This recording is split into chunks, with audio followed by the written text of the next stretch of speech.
Hello, everyone, and welcome back to the Literature Channel. I'm Tim Wilson. This is the first of two lectures that will present an introduction to Chaucer's Canterbury Tales, in particular, the General Prologue. So let's get started. In this lecture, we'll look at an overview of Chaucer's life and works and look at the structure and the pilgrimage itself within the Canterbury Tales as a whole. In the next lecture, we'll get right into the general prologue and try to unpack Chaucer's maybe secret teaching or esoteric doctrine within the general prologue. So, a reminder to situate Chaucer, I just posted some lectures introducing medieval literary theory as part of kind of a series of lectures on the history of literary obscurity and esotericism in literature. So I invite you to consult those lectures. There are also lectures on an introduction to medieval literature. And as a reminder, that's where Chaucer is firmly situated as really, when it comes to English literary periods, the high point of medieval literature. And after him, we will be seeing Shakespeare as representative of the Renaissance. So it's important to keep these periods in mind to also understand how they relate to the history of ideas. So this medieval tradition is within the classical tradition, broadly speaking, before the break of modernity, the first wave of modernity with Machiavelli and others. Within this medieval literary period, you'll remember if you looked at the medieval literature lectures that there are three subdivisions, generally speaking, within that broad, it's 1,000 years. So a lot is going on there that I don't think is studied enough. I have to say, a lot of courses will just go right over that, and I'm guilty of it myself because in terms of accessibility for students, it's difficult to find texts that are accessible. However, within this broad spectrum of time, there's three general literary periods: Anglo-Saxon, as you can see here, which includes Beowulf being the most important and famous work there, the Anglo-Norman period, and in the lectures earlier, we talked about the lays of Marie de France, and Middle English with Sir Gawain and the Green Knight and Chaucer's Canterbury Tales being two of the most important works there. So Chaucer's life and works. So you can see Chaucer's dates there, having lived from 1743 to 1400, the latter part of the 14th century, and this real high point of medieval literature in England. He studied law before pursuing careers in the military and public service. And notably, England and France had gone to war in 1346, starting the Hundred Years' War, and Chaucer himself was captured and ransomed early in the war and later served in key diplomatic roles. He had several high-ranking public service roles: an ambassador on foreign missions, a member of parliament, and clerk of the king's works, among other things. So the relationship between public service and private imagination is not just a problem for Chaucer's own life, it becomes a theme in his writing. So the tension between the public and the private, the political and the literary. Chaucer's travels, very well traveled for someone in Chaucer's day and age, made several trips to Europe, served in the army, as we mentioned. He traveled to Spain in 1366, traveled to France, stayed for 100 days in Italy in the 1370s. So on these journeys, all of which were for different political functions, Chaucer may have encountered famous European writers, and he was multilingual, so this facilitated that. In fact, he was a translator, as we'll find out when we look at his works. For example, on a trip to France, he may very well have met the French historian and poet Jean Froissart. And on his trips to Italy, he may have met the aged poet Francis Petrarch, and there's reference to Petrarch in the Clerk's Tale of the Canterbury Tales. He was familiar with the works of Dante, Boccaccio, Jean de Meun, and Guillaume de Lorry, Romance of the Rose, and in fact translated that work. Chaucer's poetry draws heavily on literary models from European writers, the Fablio, the Saint's Life, classical tales, dream vision, frame narrative, and his travels to Europe and his contacts with European political and intellectual figures help us to understand his sense of himself then as a European as well as an English literary figure. Some of Chaucer's poetry is clearly written for royal or public patronage. His first major poem, The Book of the Duchess, is an elegy on the death of the wife of Jean of Gaunt. And his Legend of Good Women was clearly revised to account for changes in the political and patronage landscape. His many short poems or ballads are often addressed to friends who were courtiers, as well as on occasion the kings themselves, so Richard II and Henry IV. So these poems explore problems, again, of the public service literary interface, in as much as often they're requesting patronage or payment for services rendered. If we were to categorize Chaucer's major works, there's a collection of works that are dream visions, the Book of the Duchess, which I mentioned, the Parliament of Fowls, the House of Fame, the Legend of Good Women. There's another category which of classically inspired courtly poetry. So Troilus and Cressida, his great long poem of that genre, The Knight's Tale, one of the Canterbury Tales, frame narrative, Canterbury Tales itself, short lyrics such as Truth, when the third of our medieval literature introduction lectures, we looked at that poem, Truth, and translations. He translated intellectual texts and the long Romance of the Rose, very important medieval works. We know about these works from his retractions, a text that comes at the end of the Canterbury Tales, in which he asks for forgiveness for the sinful works he has written and praise for the spiritual ones. So this document stands in a long tradition of literary retractions stretching back to St. Augustine, and it lists just about everything that we know Chaucer to have written, including some items that apparently did not survive. So the retractions could be ironic. Is he being absolutely truthful when he retracts these? It could be a statement of a later Chaucer that is genuine, that is regretful of having written these literary works that could be seen as frivolous, as opposed to some of the works which are spiritually deep.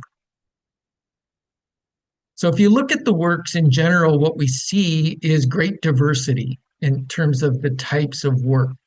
We see diversity in forms and genres. We see diversity in terms of a mixing of focus on spirit and flesh. We have allegorical poetry rich with allusions to the Bible and the church. Parson's Tale and the Tale of Melody being great examples, but also focused on this world tales. We have literature, intellect, mixing intellect and desire. He knows the nuances of the philosophical debates of his time, but he also focuses on the lower passions to which humans are subject. And I would point to the Wife of Bath's Tale, the Clerk's Tale, and the Troilus and Cressida as works depicting that tension. Also mixing the serious and playful. Chaucer's language. Chaucer wrote in Middle English. It's a product of the mixing of Old English or Anglo-Saxon with Norman French that had been introduced after the Norman conquest. Norman French, like all Romance languages, has its roots in a regional dialect of Latin. So through frequent intermarriage of Anglo-Saxon war widows and Norman men produced this gradual cultural and linguistic blending. We can see on the right here a listing of the 100 most frequently used words in English, and they are all or almost all, I forget now, of Anglo-Saxon origin. So there was this mixing, and it greatly expanded the English vocabulary, but Anglo-Saxon is the dominant root for our language of the everyday. What we get from the Norman French are is vocabulary borrowed for more formal settings in court, royal or legal settings, or later when trying to court a lady. It would be the courtly literature of that time is borrowing from the French and the Latin. So, for instance, as I note here in the slide, I can ask about something in an everyday context, but if I inquire about something, then I'm using a word with a Norman French root. So, as a result of this mixing, English has more words than most comparable world languages. So you can see here German about 135,000, French 100,000, English 500,000, and I've seen projections even much higher, closer to 1 million. So Chaucer is writing in a language with greatly expanding linguistic possibilities, and he's seizing into that. So Chaucer's legacy then is first and foremost that he's really seized English, and he's seen as a purifier of the language, but seizing it as a language for linguistic expression and for literary expression. Chaucer's early readers recognized the large number of French and Latin loanwords in his language, and these were considered ornate and embellishments. So he's seen as beautifying this language and bringing it in to let's say ordinary, well, not ordinary, I guess, but literary expression. This type of ornate borrowings from the Norman French roots is really putting English on the table with these other more learned languages. So John Dryden, another, let's say, aspect of this, and maybe because of this, John Dryden calls Chaucer the father of English poetry. And he calls him this in the preface of Dryden's 1700 book, Fables Ancient and Modern. In this work, Dryden translated several of Chaucer's poems and explained his high regard for Chaucer, comparing him to Virgil and Homer. To quote Dryden, "In the first place, as he is the father of English poetry, so I hold him in the same degree of veneration as the Grecians held Homer or the Romans Virgil." So we'll do a bit of an introduction now to the Canterbury Tales. So we want to try to understand the work as a whole, and then we'll go in particular in the next lecture into the general prologue. So the structure is this frame narrative, a story of a group of travelers on a religious pilgrimage. So we find out that there are about 30 pilgrims, a group of 29 that enter the inn at the beginning, as well as the narrator. And in addition to these 30 pilgrims, there's the host of the inn, Harry Bailey. Each of the pilgrims is to tell 2 tales on the way to Canterbury and 2 tales on the way back. Harry Bailey proposes this as a pastime.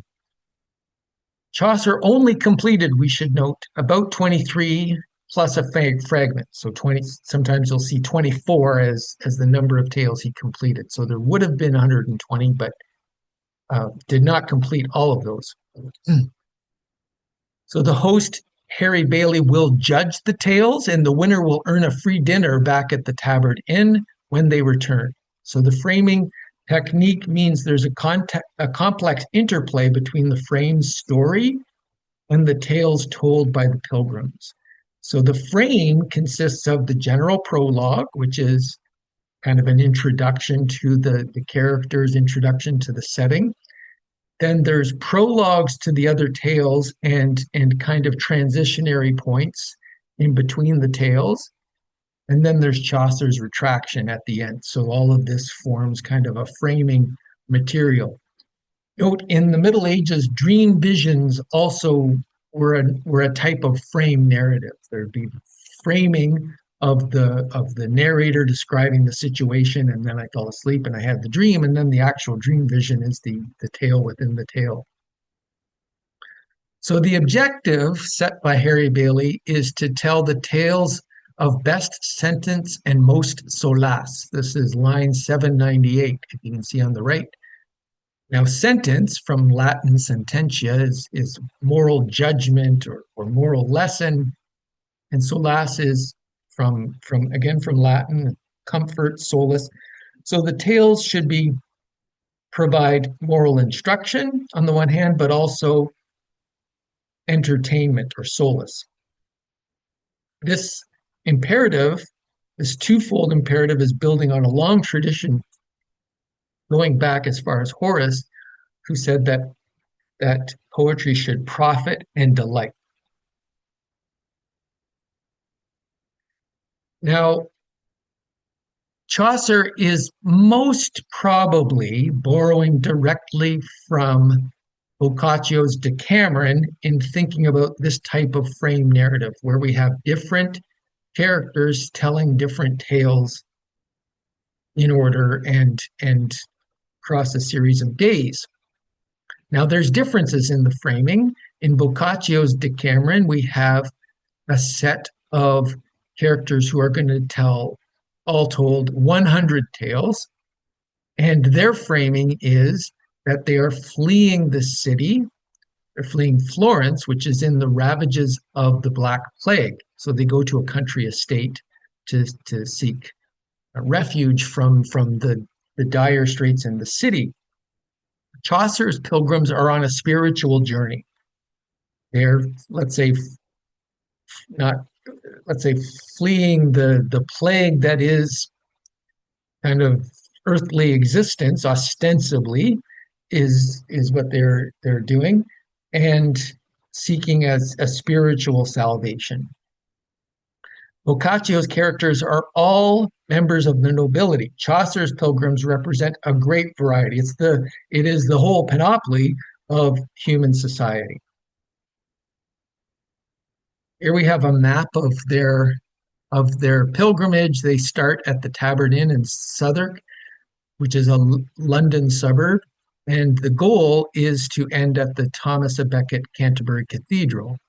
So it would take about 4 days at walking pace, it's estimated.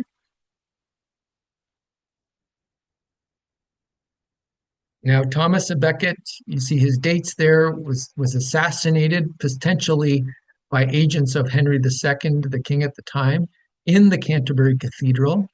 And this generated sympathy for the church, leading to solidification of cultural power of the church and members of the church taking unprecedented liberties, leading to corruption at every level. And this corruption of the church is, in fact, something that ends up being highlighted throughout the Canterbury Tales, in the framing, at least, of the different tales in the general prologue and the prologues to the other tales. So I will end the lecture there. When we return, we'll go to part 2, which will dive more deeply into the general prologue. Thank you very much.